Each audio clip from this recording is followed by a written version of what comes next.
13สวัสดีเมื่อนี้มาพบกับพระศรีโหบุญมี10%เส้นเก่าเส้นเคยเนาะพระสุสุภามาเบิ่งตามเส้นทางพระมาดูมาชมตามเส้นทางบรรยากาศตามเส้นทางอยู่ที่บ้านทั้งแห่งเมืองคงสรุนแข็งสารวัตรเนาะสนาใหญ่เอาพอดเบิ้งพักกันพอดเบิ้งฮะ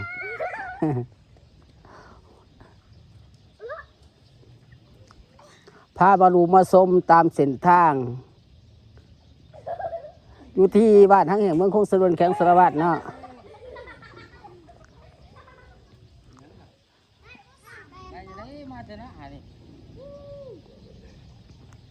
ฝากติดตามช่อง YouTube ของพระศรีโหบุญมี 10% เด้อกดไลค์กดแชร์เนาะกดติดตามให้เนาะตอนแดงบรรยากาศตอนแรกเนาะตอน6 โมงปลายเนาะไหลมา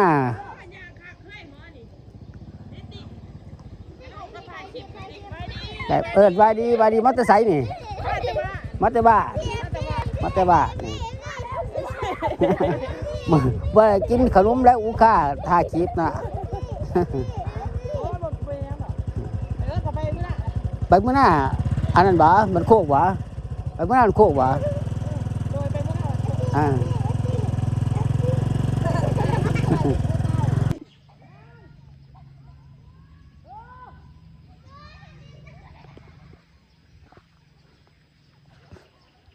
พามาดูมาชมตามเส้นทางบ้านให้แห่งเมืองคงสรุนแข็งสารวัตรเนาะบรรยากาศตามเส้นทาง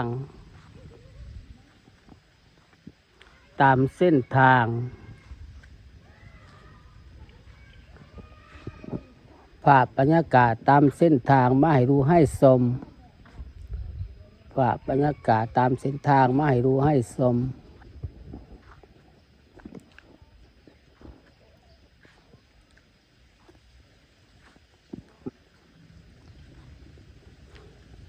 ฝากติดตามช่อง YouTube ของพระศรีโหบุญมี 10% เด้อกดไลค์กดแชร์เนาะกดติดตามให้เนาะเป็นกำลังใจให้พระศรีโหบุญมี 10% นี่แน่ FC ลาวไทยและต่างประเทศให้เขาดูเข้าชมบรรยากาศถ่ายคลิปตามเส้นทางบ้านทั้งแห่งเมืองคงสรุนแข็งสารวัตร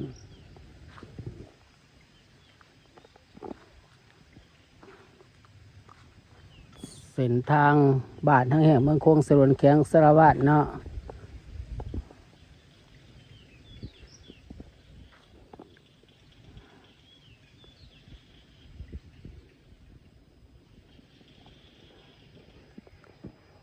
ภาพบรรยากาศตามเส้นทางอยู่ที่บ้านทั้งแห่งเมืองคงสรุนแข็งสารวัตรฝากติดตามช่อง YouTube ของพระศรีโหบุญมี 10% เด้อกดไลค์กดแชร์เนาะกดติดตามให้เนาะเป็นกำลังใจให้พระศรีโหบุญมี 10% ให้แน่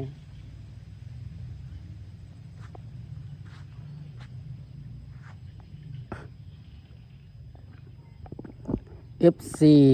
ดาวไทยและต่างประเทศให้เขาดูเข้าชมช่อง YouTube ของพระศรีโหบุญมี 10% แน่กดไลค์กดแชร์แน่กดติดตามให้เนาะฝากติดตามให้เด้อฝากติดตามช่อง YouTube ของพระศรีโหบุญมี 10% ให้แน่กดไลค์กดแชร์ให้เนาะอะไรฟานไว้บรรยากาศเส้นทางบ้านทั้งแห่งเมืองคงสรุนแข็งสารวัตรบ้านนอกคอกหน้าเนาะไหลมาไทยฝ่าบรรยากาศเส้นทางให้ดูให้ชมให้ FC ลาวไทยและต่างประเทศให้ดูให้ชม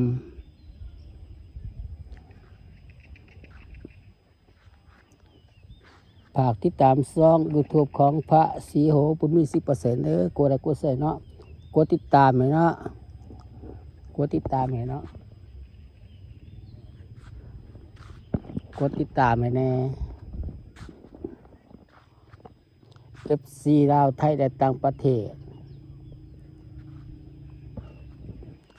FC ลาวไทยและต่างประเทศ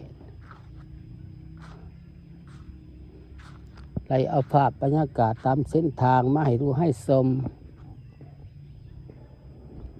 ไล่เอาภาพบรรยากาศตามเส้นทางมาให้ดูให้ชมคลิปนี้กับพาสู่โคราชไปก่อนบ๊ายบาย